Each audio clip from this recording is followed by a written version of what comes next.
cranial nerves, we are talking about the nerves, peripheral nerves, that are found within the cranial cavity, but then they supply the structures that are found within the head and the neck. You can remember that we have discussed about the nervous system, where I discussed about the central nervous system and the peripheral nervous system.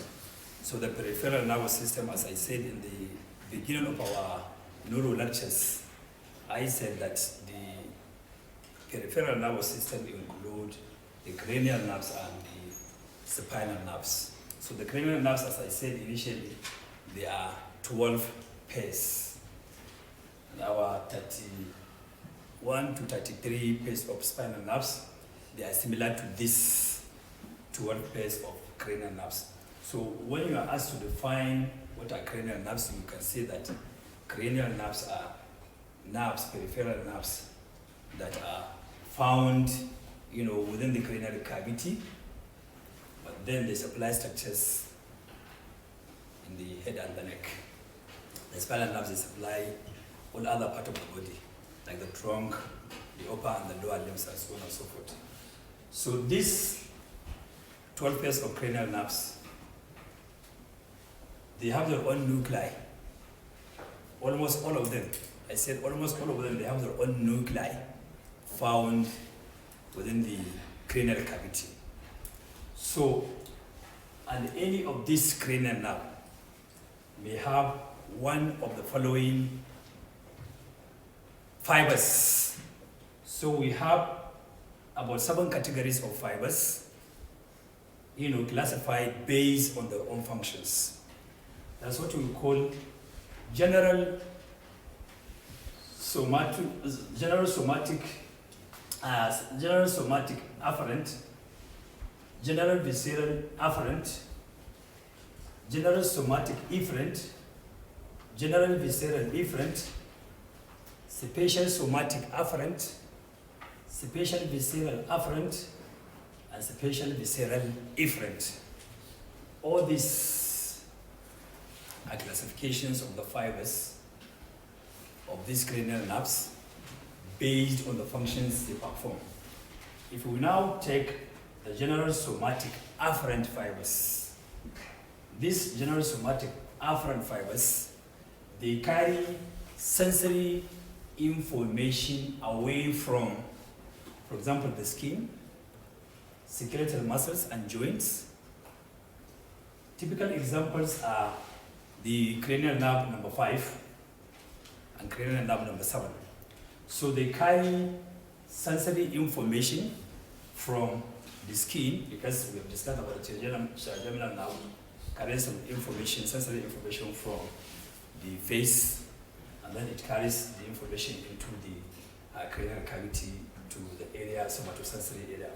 So for the general visceral afferent, this means that the visceral sensory information is being carried from the internal organs, like our lungs, our heart, our gastrointestinal tract, and other internal organs, liver, pancreas, and so on and so forth. All this sensory information from these organs, the informations are being carried by these general visceral afferent fibers, and then they carry the information to where they are going to be processed in the cerebral cortex. So typical example of these nerves are cranial number 9, cranial nerve number 9, and cranial nerve number 10. That is the glossopharyngeal nerve and the biggest nerve. We also have what we call general somatic efferent. This general somatic efferent, we are talking about motor information coming from the cerebral cortex down into the effector organ. So that means to the skeletal muscles, for example.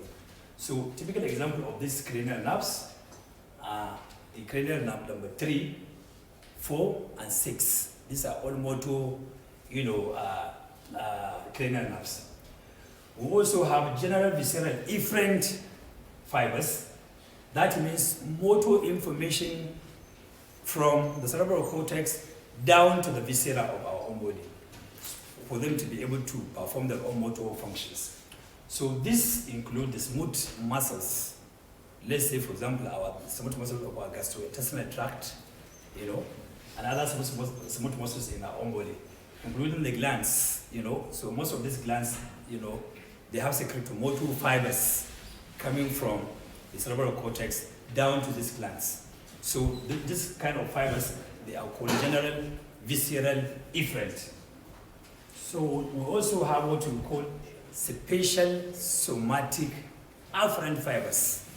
They are called spatial because the functions of those fibers are spatial, like the sensory, spatial senses, something to do with vision, audition, and so on and so forth. So retina, the vesicochlear nerve, and what have you, the information that have been carried from these areas, that means from the retina and from the internal ear, those informations are being carried through the spatial, somatic, afferent fibers.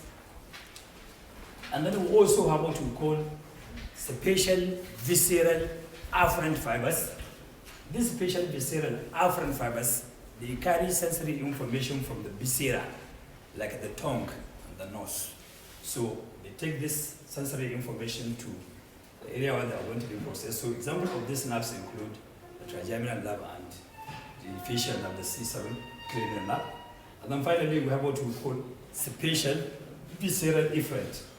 This spatial visceral efferent is something to do with the motor information coming from the cerebral cortex down to the skeletal muscles that are derived from the pharyngeal arches. You can remember that the muscles of facial expressions and muscles of mastications, they are all derived from the pharyngeal arches. So the cranial nerves that supplies those muscles are typical examples of these spatial visceral efferent fibers. So motor information for these muscles to act as it comes from the cerebral cortex and now go to this kind of muscles for them to do their own motor activity. As I said initially, actually, we have 12 pairs of cranial nerves. 2 of these cranial nerves, they emanate from the base of the skull. They emanate from the base of the skull. And so these 2 cranial nerves, the first one is what we call the olfactory nerve, that is lying at the inferior surface of the frontal lobe. We also have the second one, which is the optic nerve, that is just lying also at the base of the cerebral cortex. So the olfactory nerve actually is responsible for olfaction. That means it's responsible for the sense of smell, which we'll discuss later on. The optic nerve is responsible for the visual, information processing. So the remaining 10, they emanate from the brain stem. You can remember we discussed the brain stem, and in the brain stem I have made mention about how each of these nuclei now emanate from these 3 different parts of the brain stem. We have 2 of these cranial nerves coming out from the midbrain, what we call the 3rd cranial nerve and the 4th cranial nerve, that is the oculomotor nerve and the trochlear nerve. These 2 nerves, they emanate from the brainstem and they supply the muscles of the eye, which we'll discuss later on. The 5th nerve emanates from the bones, that is the trigeminal nerve. I already said that it has both motor and sensory fibers, and it supplies the areas of the head, and the remaining 3, they come at the pontomedullary junction, where I said that we have the 6th cranial nerve, that's the abducens nerve, then followed by the 7th cranial nerve and the 8th cranial nerve, that is the vesicochlear nerve. So we have the abducens, we have the facial, and then the vestibulocochlear nerve. And so these ones, they emanate from the pontomedullary junction. So the remaining cranial nerves, that means the remaining 4, we have the glossopharyngeal nerve that is emanating the most medial among the remaining three. And the remaining three nerves, they emanate from the lateral side of the medulla oblongata. So the 9th, that is the glossopharyngeal nerve. The 10th, that is the vagus nerve. And the 11th nerve, that is the accessory nerve. They emanate from the lateral side of the medulla oblongata, which I discussed with you previously. So now we've seen this 12 phase of the cranial nerves, and so I'm going to take each one of this and discuss it in isolation, and I'm going to maybe make a detailed explanation of each of these cranial nerves. For you to be able to remember this 12 pairs of cranial nerves, there is a mnemonic that you can develop it yourself. There are so many mnemonics if you check it in the internet, or if you check it in your textbooks. There are so many of this. You can also develop your own. But this one, I know there are some Igbo people among us. I said, Odi of Odisha told Toby, a farmer, very good veggie, like in heaven. So when you now take each of these single alphabet of each of these words, is now going to give you this, cranial nerves. So we've seen all these cranial nerves, from the OB, olfactory, of, and so on and so forth. And if you want to also know the functions of each of these cranial nerves, you can also make a mnemonic. Like this one, I say some students may like to marry first, but my Baba says big business matters most. You get my point? That means before you get married, you have to get a business to do. Are you clear? So, but some people may like to go to school first, some may like to marry first, some may like to make a business first before they get married. Some of the students, they get married as early as they come into the university.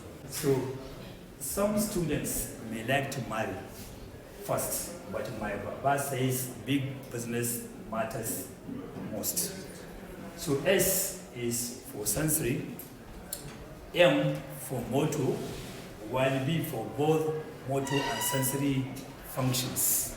Are you clear? So based on this mnemonics of the cranial nerves, if you link these mnemonics, you are going to see that olfactory nerve, the first cranial nerve, is purely sensory in nature. So there is no iota of any motor activity with regard to that nerve.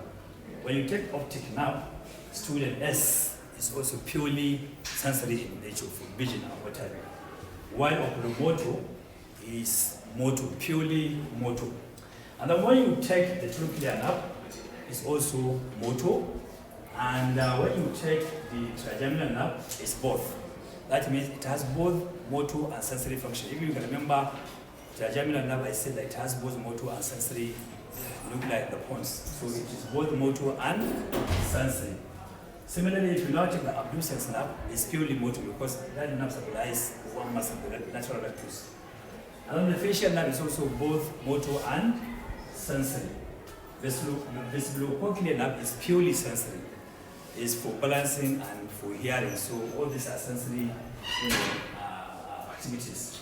Glossopharyngeal is also both motor and sensory. And the vagus nerve is also both motor and sensory. And the accessory nerve is purely motor, and the hypoglossal is also purely motor. So by the time you now try to remember these mnemonics, I'm sure you'll be able to explain if you're asked in the examination, to describe a particular nerve.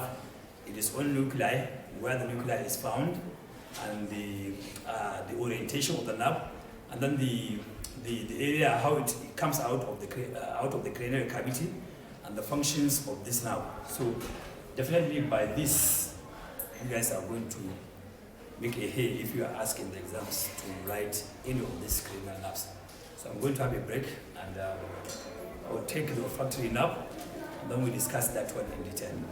Thank you.